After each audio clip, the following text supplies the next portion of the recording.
എന്തായി? എന്താവേ, ജോലി പോയി. ഇങ്ങനെയായാല് ഈ ഓണത്തിന്റെ സമയത്ത് നമ്മളെന്താ ചെയ്യാ? അല്ല, അപ്പൊ അങ്ങനെ ഒരു കമ്പനിയിൽ നിന്ന് പെട്ടെന്ന് നാളെ പിരിച്ചുവിടാൻ പറ്റുമോ ഇങ്ങനെ? അന്നെ മാത്രമൊന്നുമല്ല, കുറേ ആളെ പിരിച്ചു വിട്ടിനി. പുതിയ പ്രോജക്റ്റ് ഒന്നും ഇല്ല പോലും. എൻ്റെ പേരും പോളിയിൽ പഠിച്ചൊരു രാജേന്ദ്രൻ ഉണ്ട് കൊച്ചിയിൽ. ഓനിപ്പാടെ ഒരു വലിയ കമ്പനിയിൽ നടത്തിയിട്ട് സെറ്റപ്പിലാണ്. നാളെ കണ്ണൂർ വരുന്നുണ്ടല്ലോ എന്തോ ആവശ്യത്തിന്. ഓനോട് ഞാൻ ഇങ്ങോട്ട് വരാൻ വേണ്ടി പറഞ്ഞിട്ടുണ്ട്.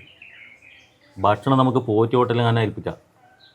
വരുമ്പോൾ എന്തെങ്കിലും വൃത്തിയിൽ കൊടുക്കണ്ടേ? എങ്ങനെയെങ്കിലും പറഞ്ഞിട്ടൊരു ജോലി സെറ്റാക്കണം.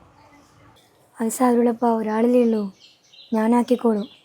നിങ്ങളും കൂടെ ഹെൽപ്പ് ചെയ്താൽ മതി.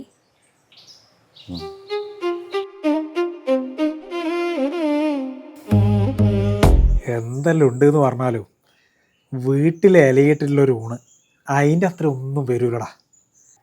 അല്ല, നീ കഴിക്കുന്നില്ലേ? ആദ്യം അതിഥി കഴിക്ക്, നമ്മൾ പിന്നെ കഴിച്ചോളാം.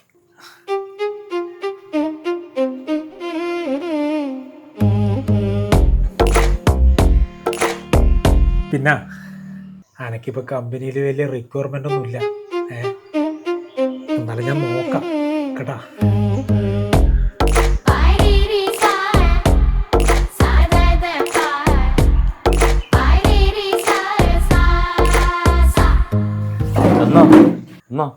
മാറങ്ങോട്ട്.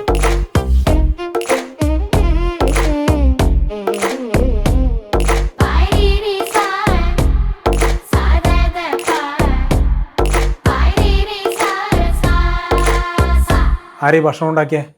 അല്ല, എന്തെങ്കിലും കുഴപ്പം പറ്റിപ്പോയോ? ഞാനാ ഉണ്ടാക്കീനി. പോയിരുന്നോ എൻ്റെ കൂടെ? രാജേന്ദ്ര, ഇതാ ഓണാന്ന്.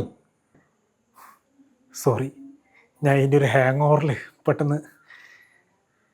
നിൻ്റെ അപ്പോയിൻമെൻറ്റ് ഞാൻ ഇന്ന് തന്നെ സെറ്റാക്കി തരും. പക്ഷേ എനിക്ക് ഒറ്റ ഡിമാൻഡേ ഉള്ളൂ. നീ ഫാമിലി ആയിട്ട് കൊച്ചിയിൽ ഓഫീസിൻ്റെ അടുത്ത് താമസം മാറണം. പിന്നെ ഉച്ചക്കത്തെ ഭക്ഷണം അത് നീ എനിക്ക് കൊണ്ടുതരണം എല്ലാ ദിവസവും. ഉച്ചക്കത്തെ മാത്രമല്ല, വേണമെങ്കിൽ ഞാൻ രാവിലത്തെയും കൊണ്ടുതരും. എന്നാൽ പിന്നെ ഇത് കഴിച്ചു കഴിഞ്ഞാൽ അവിടെ ഇപ്പം തന്നെ എൻ്റെ അപ്പോയിൻമെൻറ്റ് ലെറ്റർ ഞാൻ അടിക്കും.